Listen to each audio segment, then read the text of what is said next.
El gran intercambio explicado por Charles Haddon Spurgeon. Vivió en el año 1834 a 1892. Al que no conoció pecado, por nosotros lo hizo pecado, para que nosotros fuésemos hechos justicias de Dios en él.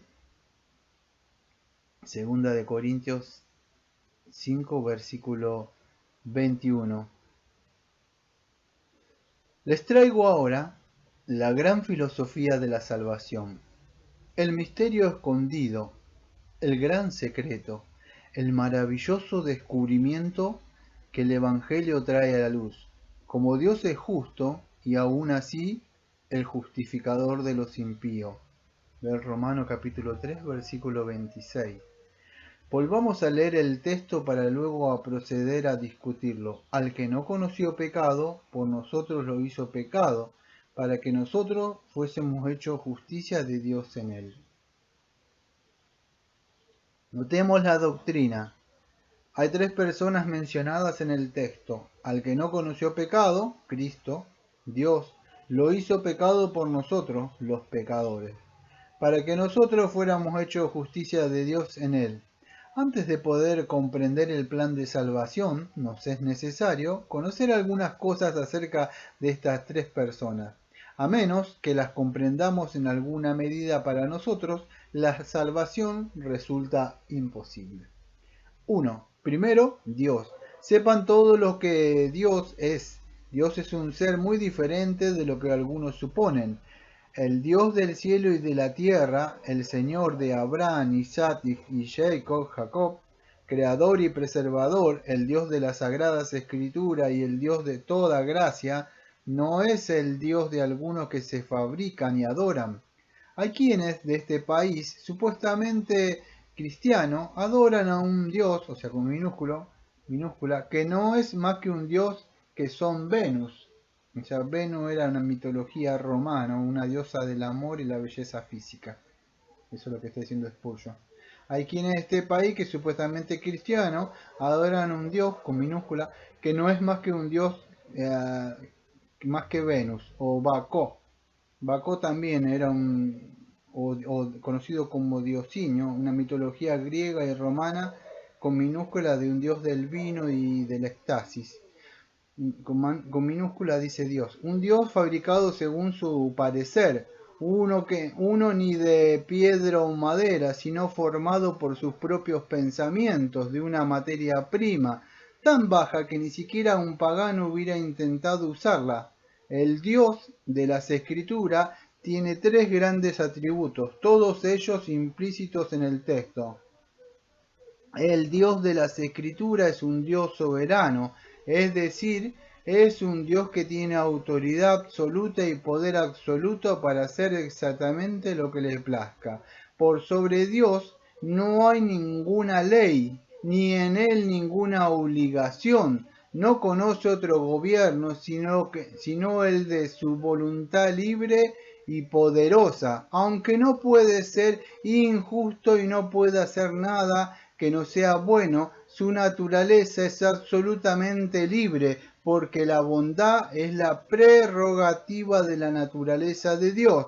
Dios no puede ser controlada por la voluntad del hombre, los deseos del hombre, ni por el destino, el que cree por la voluntad del hombre, los deseos del hombre, ni por el destino en el que cree el supersticioso. Él es Dios, haciendo lo que es su voluntad en las huestes del cielo y en este mundo terrenal. Él es también el que no le rinde cuentas a nadie acerca de sus asuntos, hace a sus criaturas lo que escoge hacerlas y hace con ellas lo que les place. Si alguno resiste sus acciones, les dice: mas antes, oh hombre, ¿quién eres tú para que alterque con Dios? Dirá el vaso de barro al que lo formó: ¿por qué me has hecho así? ¿O no tiene potestad el alfarero sobre el barro para hacer de la misma masa un vaso para honra y otra para deshonra. Ver Romanos capítulo 9, versículo 20 y versículo 21. Dios es bueno, pero Dios es soberano, absoluto. No existe nada que pueda controlarlo. El monarca de este mundo no tiene una monarquía constitucional ilimitada. No es tirana, pero está totalmente en las manos de un Dios omnipotente. Y lo recalco, no está en las manos de nadie más que en las de Él. Y este es el Dios de la Biblia. Este es el Dios que adoramos. No es un Dios débil, pusilánime, controlado por la voluntad del hombre que no puede gobernar la barca de la providencia, sino un Dios inalterable, infinito y sin falla. Este es el Dios que adoramos, un Dios tan infinitamente superior a sus criaturas, tan superior como los pensamientos más superiores que puedan existir y aún más superior que ellos. Además, el Dios mencionado aquí es un Dios de justicia infinita. ¿Que es un Dios soberano? Lo compruebo por las palabras que dicen que a Jesús lo hizo pecado. No podía haberlo hecho si no hubiera sido soberano. Que un Dios justo, lo infiero de mi texto, dado que el camino de salvación es un plan maravilloso para satisfacer la justicia, y declaramos que ahora el Dios de las Sagradas Escrituras es un Dios de justicia inflexible. No es el Dios con minúscula de alguno de ustedes adoran. Adoran a un Dios, o sea, con minúscula, que hace la vista gorda a pecados grandes. Creen en un Dios, con minúscula, que llama pecadillos y faltas pequeñas a sus delitos. Algunos de ustedes adoran a un Dios que no castiga el pecado, sino que es misericordioso por debilidad, y tan eternamente débil que hace caso omiso de las transgresiones e iniquidades, y nunca las castiga. Creen en un Dios quien, si el hombre peca, no demanda castigo por su ofensa. Piensa que un puñado de buenas obras lo calmará, que es un gobernante tan débil que de unas pocas palabras dichas delante de él en oración les dará suficientes méritos para revertir la sentencia, si en efecto creen que alguna vez dictará una sentencia. El Dios de ustedes no es un Dios, no es ningún Dios. El Dios de la Biblia es tan severo como si no fuera misericordioso, y tan justo que pareciera que no conociera lo que es la gracia, pero por otro lado es tan generoso con su gracia y misericordia que pareciera que no fuera justo. Y un pensamiento más aquí con relación a Dios, sin el cual no podemos establecer nuestra discusión sobre una base segura. El Dios mencionado aquí es un Dios de gracia. No creo contradecirme al decir esto. El Dios inflexiblemente severo y que nunca perdona el pecado sin castigar es no obstante un Dios de amor ilimitado, aunque como gobernante castiga, siendo el Dios Padre le place bendecir. Vivo yo, dice el Señor, que no quiero la muerte del impío, sino que se vuelva el impío de su camino y que viva. Ezequiel 33, versículo 11. Dios es amor en su máxima expresión, es amor expresado con aún más amor. El amor no es Dios, pero Dios es amor, está lleno de gracia, es la plenitud de misericordia.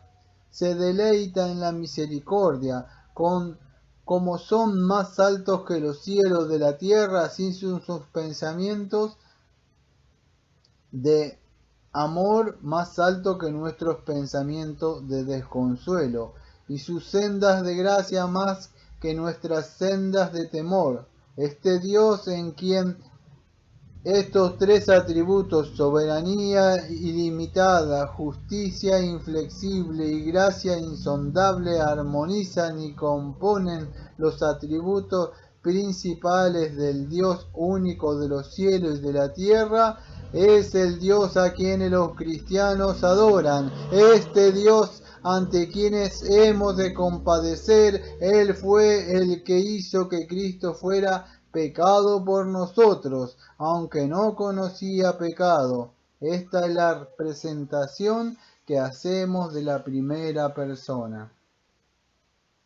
Segundo, la segunda persona de nuestro texto es el Hijo de Dios.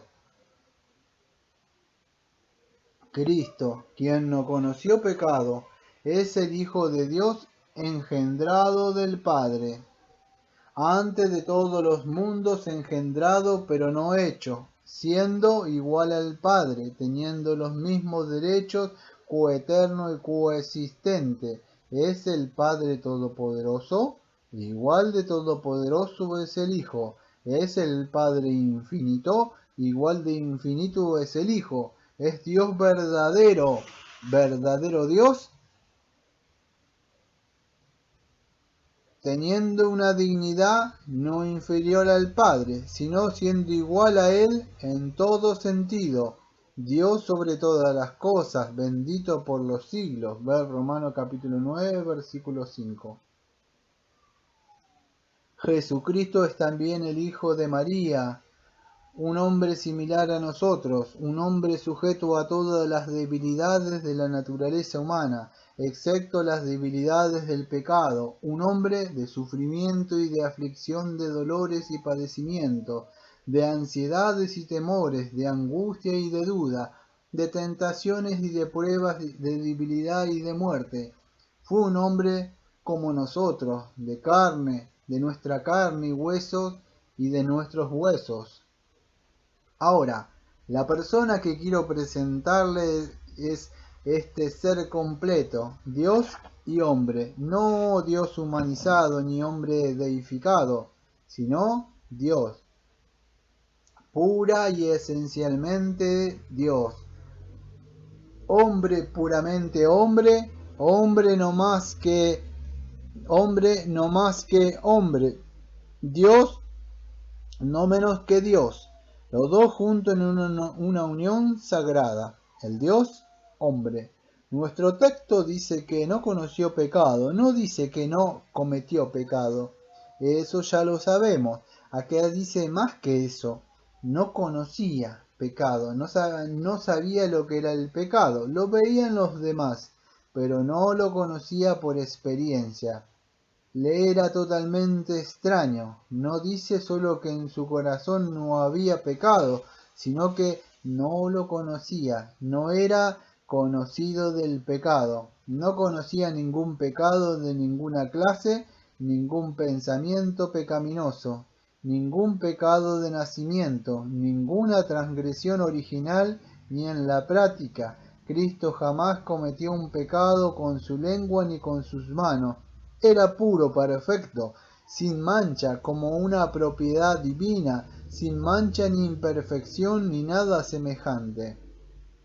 Esta persona, llena de gracia, es la que menciona el texto. Ahora tengo que presentarles a la tercera persona. No la voy a defender mucho. 3.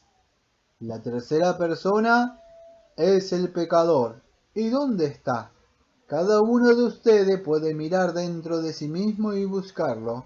No estará muy lejos. Ha sido un alcohólico, se ha embriagado, ha andado de juerga y cometido otras acciones parecidas. Sabemos que el hombre que comete estas cosas no tiene herencia en el reino de Dios. Existe aquel otro, el que ha tomado el nombre de Dios en vano. ¡Ah! Allí está el pecador. ¿Dónde está? Lo veo con lágrimas en los ojos. Los oigo exclamar entre sollozos. Señor, aquí estoy. Me parece ver una mujer entre nosotros. Algunos quizá la hayan acusado. Y allí está parada sola, temblando y sin decir nada para defenderse. Oh, que el maestro diga ni yo te condeno. Vete y no peques más. Ver Juan 8, versículo 11. Creo, tengo que creer, que entre tantos miles escucho un corazón palpitante. Y ese corazón acompaña con sus rápidos latidos su clamor: pecado, pecado, pecado, ira, ira, ira, ¿cómo puedo conseguir liberación? ¡Ah! Tú eres aquel hombre rebelde de nacimiento, nacido en el mundo como un pecador. Has asumido a esto la culpabilidad de tus propias transgresiones, has quebrantado los mandamientos de Dios, has despreciado el amor de Dios, has pisoteado su gracia y has seguido así hasta ahora. La flecha del Señor te está debilitando. Dios te ha hecho temblar, te ha hecho confesar tu culpa y tu transgresión. Escúchame. Entonces, si tus convicciones son la obra del Espíritu de Dios, tú eres la persona a quien va dirigida el texto cuando dice: al que no conoció pecado, por nosotros lo hizo pecado, para que nosotros, sí, fuésemos hechos justicia de Dios en él. He presentado las personas y ahora debo presentar la escena del gran intercambio que tiene lugar según el texto.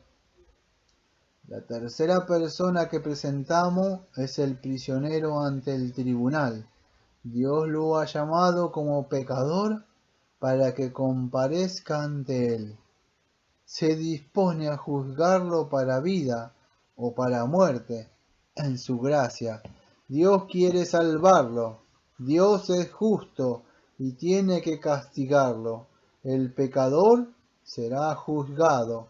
Si el veredicto es en su contra, ¿cómo obrarán estos dos atributos conflictivos en la mente de Dios? Él ama y quiere salvarlo. Él es justo. Tiene que destruirlo. ¿Cómo se desvelará este misterio y cómo se resolverá este rompecabezas? Prisionero ante el tribunal, ¿puedes declararte no culpable? ¿Permaneces mudo o si hablas y exclamas soy culpable? Entonces, si se ha declarado culpable, no hay esperanza de que haya alguna falla en la evidencia. Aun si se ha declarado no culpable, las evidencias son muy claras. Dios el juez ha visto tu pecado y registrado todas tus iniquidades, por lo que no habría ninguna posibilidad de escapar. Es seguro que el prisionero será encontrado culpable. ¿Cómo puedes escapar de tu culpa? ¿Hay algún error en los cargos en su contra? No. Han sido redactados por la sabiduría infinita y dictaminados por la justicia eterna. Aquí no hay nada de esperanza. ¿Cómo entonces podrá escapar el prisionero ante el tribunal? ¿Existe posibilidad alguna? ¡Ah! ¡Qué intrigado está el cielo! ¡Qué inmóviles permanecen las estrellas en su asombro! ¿Cómo interrumpieron por un instante los ángeles su canto cuando por primera vez Dios mostró cómo podía ser justo y también extender su gracia? Ah, me parece percibir que el cielo está consternado y que hay silencio en el tribunal de Dios. Por espacio de una hora, cuando el Todopoderoso dice: pecador, tengo que castigarte y lo haré debido a tu pecado. Pero te amo con amor extrañable.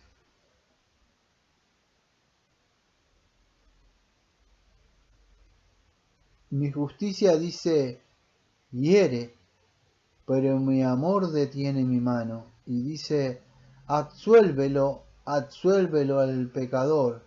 Oh pecador, mi corazón ha concebido cómo hacerlo. Mi hijo, el puro y perfecto, comparecerá en tu lugar y será declarado culpable, y tú, culpable, tomarás el lugar de mi hijo y serás declarado justo. Saltaríamos de asombro si pudiéramos entender esto totalmente, el misterio maravilloso de la transposición. Significaría lo que dice Spurgeon, alterar el orden. El misterio maravilloso de la transposición de Cristo y el pecador. Lo diré más claramente para que todos puedan comprender. Cristo era sin mancha. Los pecadores eran viles. Cristo dice, Padre mío, trátame a mí como si yo fuera un pecador. Trata al pecador como si fuera yo. Hiéreme todo lo que quieras, porque lo soportaré. De este modo, el corazón de tu amor podrás desbordarse de gracia, y no obstante tu justicia será perfecta, porque el pecador ahora ya no es pecador, ahora ocupa él el lugar de Cristo y vestido con las vestiduras del Salvador es aceptado. ¿Dirán ustedes que es un intercambio como este es injusto? ¿Dirán que Dios no debió haber hecho que su Hijo fuera un sustituto por nosotros y que no debió dejarnos en libertad? Les recuerdo que la sustitución fue puramente voluntaria de parte de Jesús. Cristo estuvo dispuesto a ocupar nuestro lugar, tuvo que beber la copa de nuestro castigo, pero estuvo muy dispuesto a hacerlo. Deseo contarles una cosa más inaudita. La sustitución de Cristo no fue contra la ley, porque fue el Dios soberano quien lo hizo un sustituto. La sustitución fue hecha por la máxima autoridad. El texto dice que Dios por nosotros lo hizo pecado, y el que Cristo tomara nuestro lugar no fue un intercambio ilegal, fue en el consejo determinante del Dios Todopoderoso, al igual que por su propio consentimiento, que Cristo tomó el lugar del pecador. Así como el pecador ahora tomó el lugar de Cristo, el pecador es tratado como si fuera Cristo y Cristo tratado como si fuera pecador. Eso es lo que el texto significa. Al que no conoció pecado, por nosotros Dios lo hizo pecado, para que nosotros fuésemos hechos justicia de Dios en él. Les daré una ilustración de esto, tomada del Antiguo Testamento, cuando en la antigüedad los hombres se presentaban ante Dios con pecado. Dios proveía un sacrificio que venía a ser representativo de Cristo.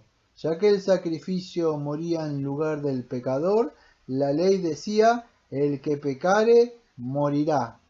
Cuando alguien cometía un pecado, traía un novillo o una oveja ante el altar.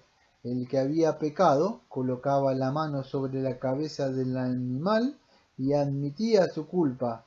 Por ese acto, su culpa era típicamente quitada de él, la cual pasaba al animal.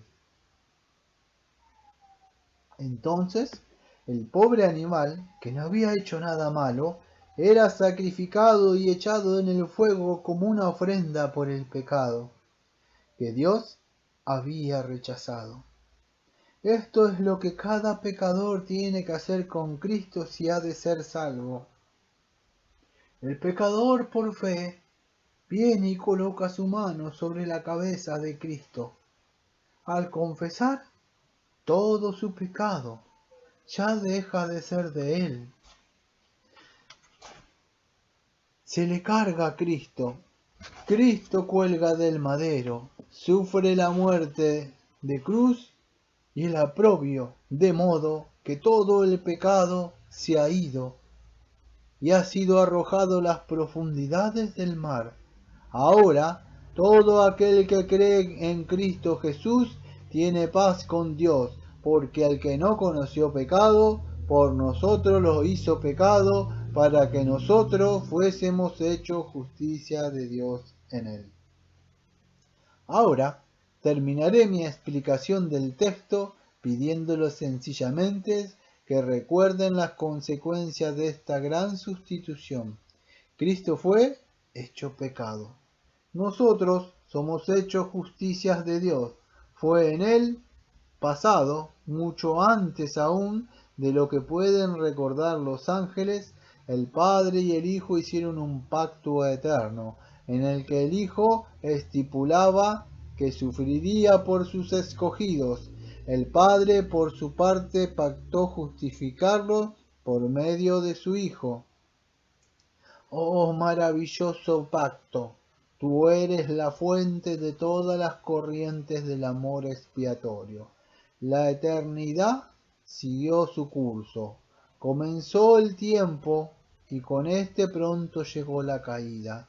Después de muchos años llegó el cumplimiento del tiempo y Jesús se preparó para cumplir su propósito solemne.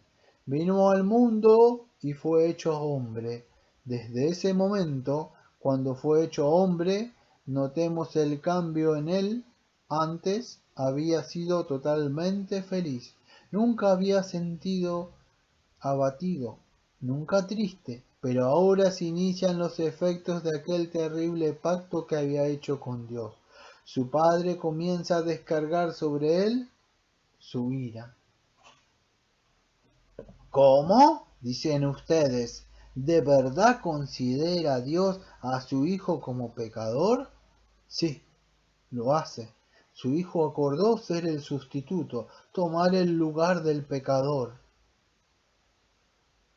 Dios comienza con él cuando nació, lo pone en un pesebre. Si lo hubiera considerado un hombre perfecto, le hubiera provisto un trono, pero considerándolo pecador, lo sujeta a aflicciones y pobreza desde el principio hasta el fin. Ahora, véanlo ya adulto, véanlo, los sufrimientos lo persiguen. También las aflicciones, sufrimiento. ¿Por qué persigues al perfecto? ¿Por qué persigues al inmaculado? Justicia. ¿Por qué no ahuyentas estos sufrimientos? Llega la respuesta.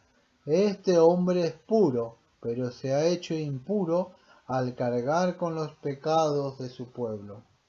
Es imputado como culpable, y la propia imputación de la culpabilidad hace aflorar el sufrimiento en toda su realidad.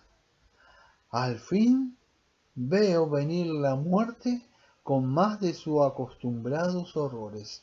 Observo al nefasto esqueleto con un dardo bien afilado. Detrás de él veo el infierno. Observo subir de su lugar de tormento al nefasto príncipe de las tinieblas y a todos los vengadores. Los observo atacando al Salvador.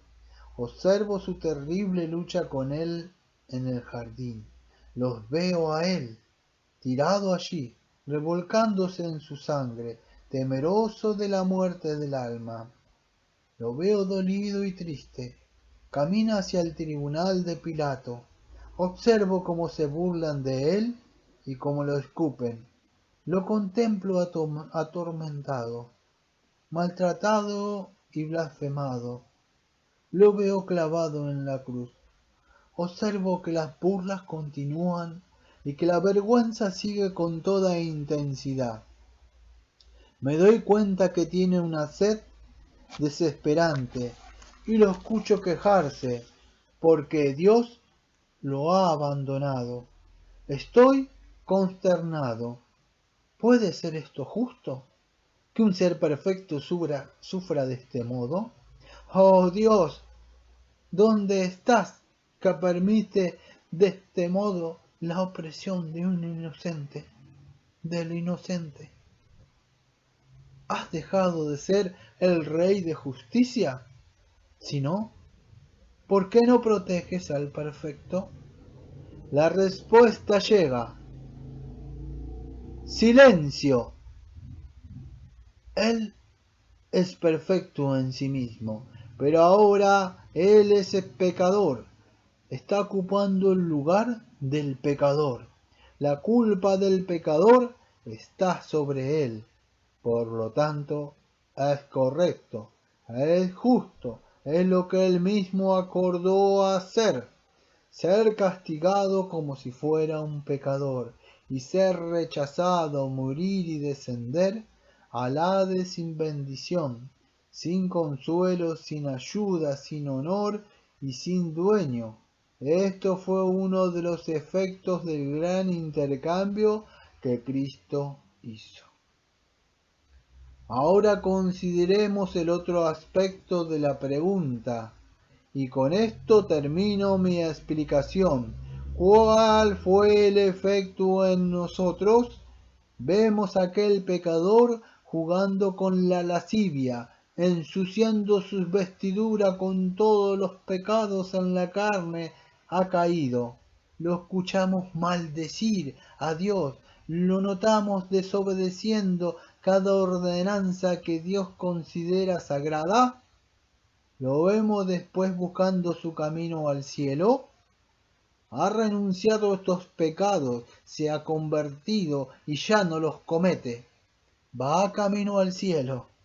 Justicia, ¿estás dormida? Ese hombre ha quebrantado tu ley. ¿Merece ir al cielo? Escuchen cómo los demonios salen de las profundidades y claman, ese hombre merece estar perdido. Quizás no sea ahora lo que era antes. Quizás no sea ahora lo que era antes. Pero sus pecados del pasado deben ser vengados. Pero allá va seguro camino al cielo. Y lo veo mirando hacia atrás, a los demonios que lo acusan. Exclama, ¿quién acusará a los escogidos de Dios? Dios es el que justifica. Romanos 8, versículos 33. Y cuando nos parece que todo el infierno se levantaría y lo acusaría, el tirano nefasto guarda silencio. Los demonios nada tienen que decir. Lo veo levantando su rostro al cielo, al trono de Dios, y lo oigo clamar, ¿quién es el que condena? ¡Ah, justicia! ¿Dónde estás? Este hombre ha sido un pecador y un rebelde. ¿Por qué no lo golpeas hasta caer en el polvo? ¿Por qué no lo golpeas hasta caer en el polvo? No, dice la justicia, él ha sido un pecador, pero yo ahora no lo veo así. He castigado a Cristo en su lugar. Ese pecador ya no es pecador, es perfecto. ¿Cómo? ¿Perfecto? Perfecto, porque Cristo fue perfecto. Lo veo como si fuera Cristo. Este, para los pecadores, es el maravilloso resultado del gran intercambio.